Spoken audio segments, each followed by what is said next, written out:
और फिर कहते हैं कि जो सभेत आयो शरणाई रखियो ताहि प्राणी की नाई। भगवान की वाणी है, सहज पाप प्रिय तामस देहा यथा उलूकह तम पर नेहा। यह प्रभु के सच्चे प्रेमी की धारणा है।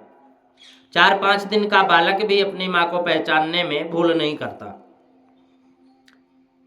जैसे गाय को हजारों गायों के बीच में छोड़ दो और उसका वत्स, उसका बछड़ा गाय का अपनी हजारों गायों के बीच में भी पहचान लेता है और जाकर के उसी के पास जाकर के, उस गाय के पास, अपने माँ के पास जाकर के वो लिपट पड़ता है, बैठ जाएगा, लाड़ दुलार करना प्रारंभ कर देती है माँ। तो यह निरंतर स्मरण, अंतर रहित याद तथा पहचान की बात है। यदि भगवान श्री कृष्ण की पहचान भी इसी प्रकार इस वत्स की माँ की है, जैसे बछड़ा जैसे अपने माँ को पहचान लेता है, ठीक उसी प्रकार हम लोगों के भी सतत स्मृति बनी रहे, निरंतर यह याद बनी रहे, भूलने का सवाल ही नहीं उठता। फिर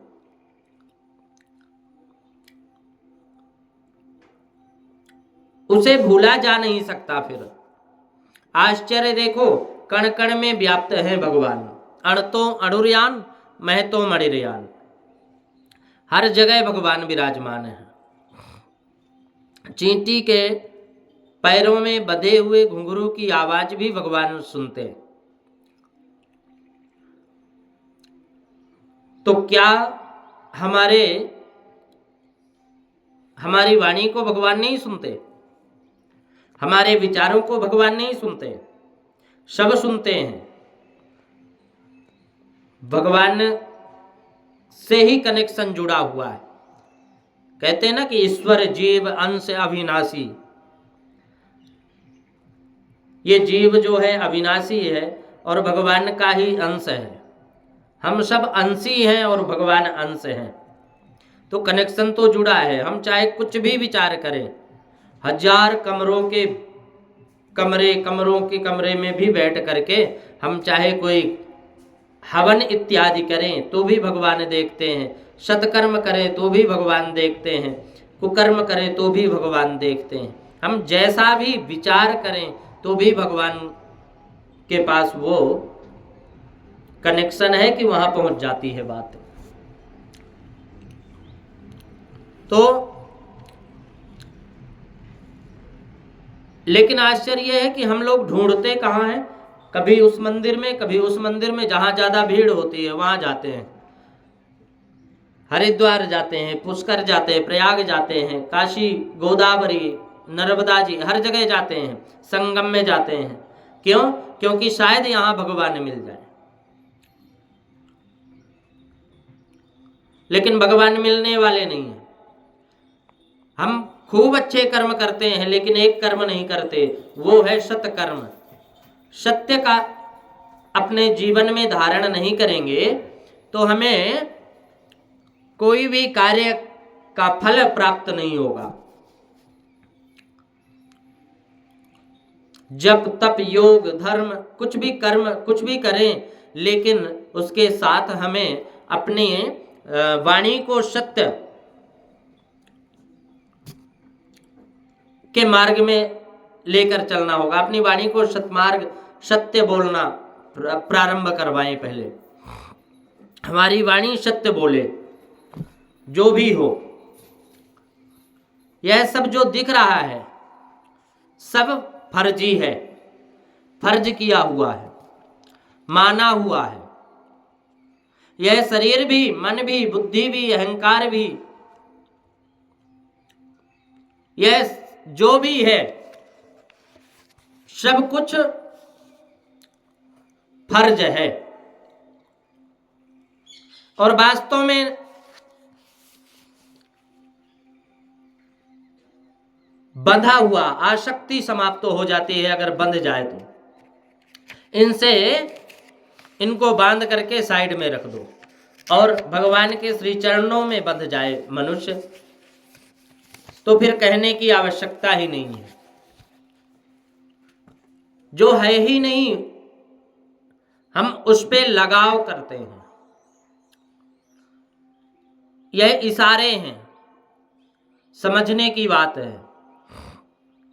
फर्ज की अर्ज दरबार में पहुंची कि मर्ज मिट जाता है। एक संत कहते थे कि राम नाम की दवाई जो तन पे लगाई तो बुझिया आराम हो जाई। राम नाम की दवाई जब हम अपने मन और मस्तिष्क में रख लेते हैं, लगा लेते हैं, तो हमारे अंदर की सारी कामनाएं दूर हो जाती हैं। कामना रूपी बुखार दूर हो जाती है और हम हकीकत में समझ लेते हैं कि हमें वास्तव में चाहिए क्या।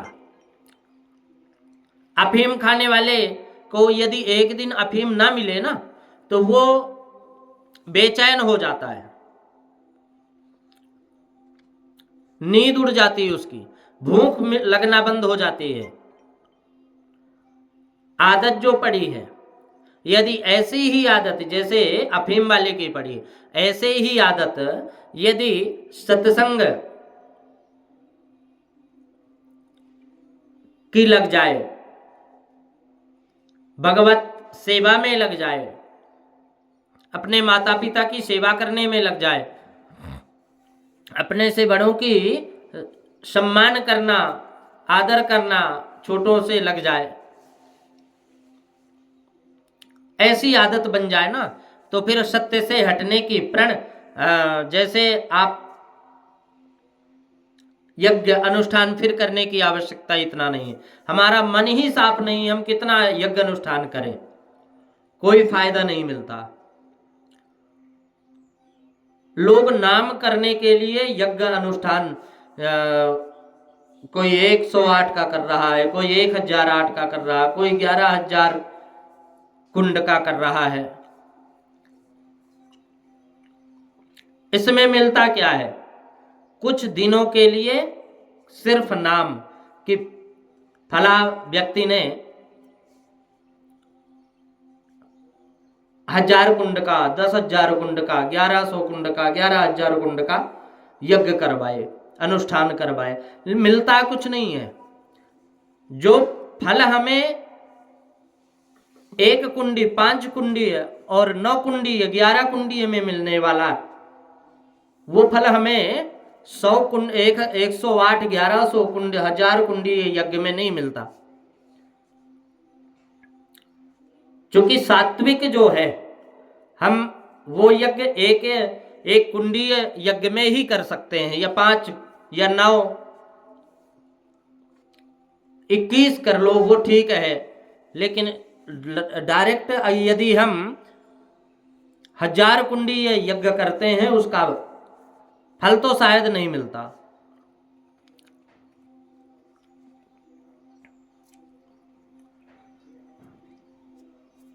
अपने जीवन को सत्संगी बनाओ।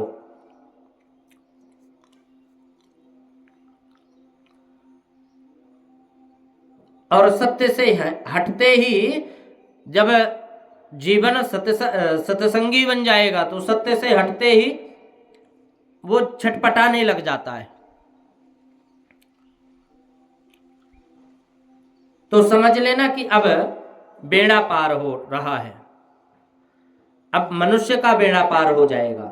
क्योंकि वो जो भगवान के भजन से 1 मिनट भी इधर उधर काम करो और नाम भी जपते रहो, स्मरण करते रहो।